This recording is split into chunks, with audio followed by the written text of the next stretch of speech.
טוב, עכשיו לסיפור מטורף. זה קורה אצלך בבית, נכון? אשתך נמצאת שם, אסף. בחודש התשיעי. בחודש התשיעי להריונה. כשמה, דופקים בדלת גובים של חברת החשמל? דופקים בשער. אוקיי. בית שהשער שלו סגור. לא דופקים, צועקים. גברת, אנחנו מחברת חשמל, יש לך חוב של 2,410 שקלים. אם לא תצאי עכשיו ותשלמי לנו, אנחנו ננתק את החשמל מיד.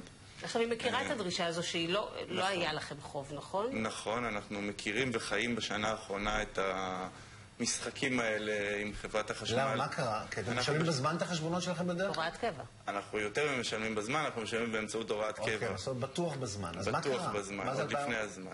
מאיפה זה הגיע? אנחנו לא יודעים מה החוב הזה ומאיפה הוא הגיע. אוקיי.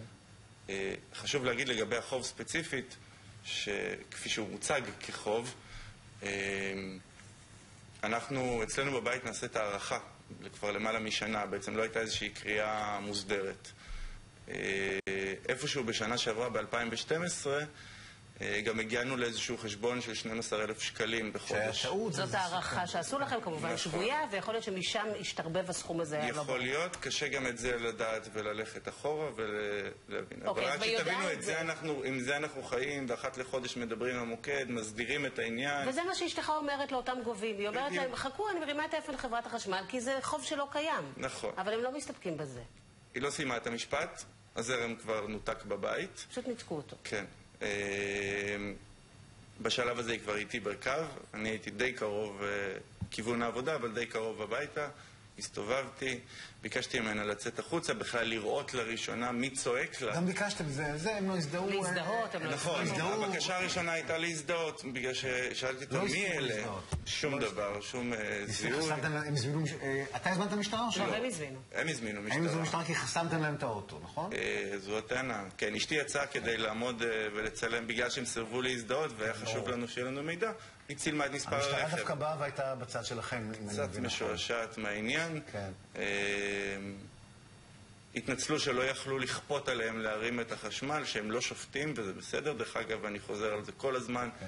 הם הפתיעו, הם היו אדיבים מאוד. המשטרה. אני לא צריך להגיד הפתיעו. זה לא מפתיע, בדיוק. שוטרים נהדרים.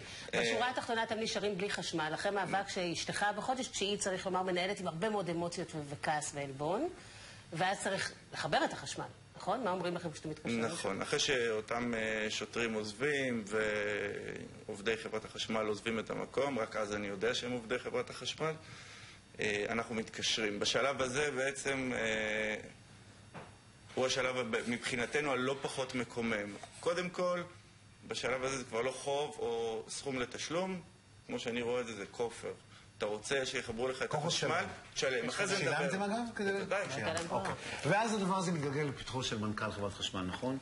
לא לפני בקיצור, כדי שנספיק גם לאדון הנכבד כן, לא לפני פורסמו תגובות בעמוד הפייסבוק של החברה שמאשימות אותנו בהטעיה. גם זה קרה. גם זה קרה. שלום לסמנכ"ל חברת חשמל. אני מודה לך שבאת לך כי באת להתנצל. כן, נכון. אז בוא תתנצל. אנחנו התנצלנו בחוץ, אבל באופן עקרוני אנחנו מתנצלים. נעשתה פה, אתם יודעים, אנחנו מסתכלים על התמונה הכללית, בלי קשר, כי העובדים שלנו לא נהגו באלימות לטעמנו, אבל נעשתה פה תקלה, הייתה פה תקלה שנבעה מאיזושהי בעיה פנימית שלנו, משום שהחוב ההוא של אותם 12,000 שקלים, ברגע שהגיע וראינו אותו, עצרנו מיד את הוראת הקבע, כי הסכום הזה נראה לא סביר. למרות שהוא תקלה שלכם. כן, נכון, ולכן לא גבו אותו, כי הרי יש לו הוראת קבע. אבל רגע, אני רוצה להתקבל מה שאמרת, הם עובדים שלכם או שהם חברת גבייה חיצונית? כן, עובדים שלנו, עובדים של חברת החשמל. איך העובדים שלכם מתנהגים ככה? לא מזדהים, מנתקים מיד? העובדים שלנו, תראו, חברת חשמל היא חברה שבסופו של דבר יש לה 2.5 מיליון לקוחות. המקרה של אסף שיושב פה לידי הוא מקרה חריג לחלוטין. אז לא, אני רוצה להגיד לך שמהבוקר שאנחנו מפרסמים את הסיפור הזה בכתוביות, אני קיבלתי לפחות 5 תגובות דומות. אוקיי, 5. של אנשים שהגיעו, מברגים, ניתקו את החשמל. יש הרבה, עכשיו תראו. אבל אתה אומר תקלה, אתה לא מתחבב ואומר... לא, פתאום, חד משמעית, המנכ"ל גם היה לו מספיק חשוב באמצע כל עיסוקיו, אתם יודעים, הוא עושה עוד כמה דברים, להתקשר אליו, ניסה כמה פעמים גם,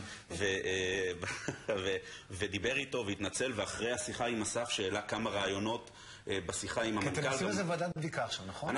אנחנו בודקים, לא יודע, ועדה, אבל אנחנו בודקים את העניין הזה. המנכ"ל מיד אחרי השיחה איתו גם קיים שיחת ועידה עם כמה סמנכ"לים, זה בדרג שלנו, ומתבצעת בדיקה. איזה רעיונות העלית? אחת התחושות הכי קשות בסיפור הזה, ואני חושב שהיא נכונה לא רק לחברת החשמל, אלא לכל תהליכי הגבייה בגופים הממשלתיים, זה הנושא הזה שאתה צריך להוכיח, כשמאשימים אותך, שטוענים ששלחו לך התראות, אתה צריך להוכיח שלמעשה הם לא הגיעו אליך. זה גם היה המקרה שלנו. לך תוכיח שאין לך אחות, מה שנקרא. אני חושב שכמו שזה קורה במגזר הפרטי, אני לא ממציא פה משהו שהוא לא קיים, שאם חברת החשמל תחליט להוביל מהלך כזה ולכפות על עצמה, כי הם עושים את זה במסגרת החוק. לי יש הצעה גם. מה אם לתת לו שנה חשמל חינם? לא באמת, פיצוי. תראו, הפיצוי, לדעתי, וגם דיברנו בחוץ, מה שחשוב כרגע, הוא רוצה את העניין שלו לפתור. פיצוי גם יכול להינתן, אני לא יודע, זה לא בסמכותי לקבוע את הדברים האלה, אבל אין ספק שנעשתה פה תקלה. חשוב עוד פעם להגיד שיש לנו גם דף פייסבוק שבאמצעותו הוא פנה, והנושא הזה עלה, והתייחסו אליו גם ברצינות, ואין לנו הרבה פניות כאלה, כמעט ואין. ואנחנו מספיק בוגרים בשביל לבוא ולהגיד גם סליחה וטעינו. יפה, זה לא מובן מאליו. תודה שבאת להתנצל, תודה לך שהעלית את הדבר החשוב הזה, ומי ייתן ולא יהיו כאלה תקלות, עוד מעט. אבל הוא צודק, באמת ביחס לכמה? 2.5 מיליון? מיליון לקוחות. כן, רצוי שלא. אבל עדיין. עוד מעט, הצעה ראשונה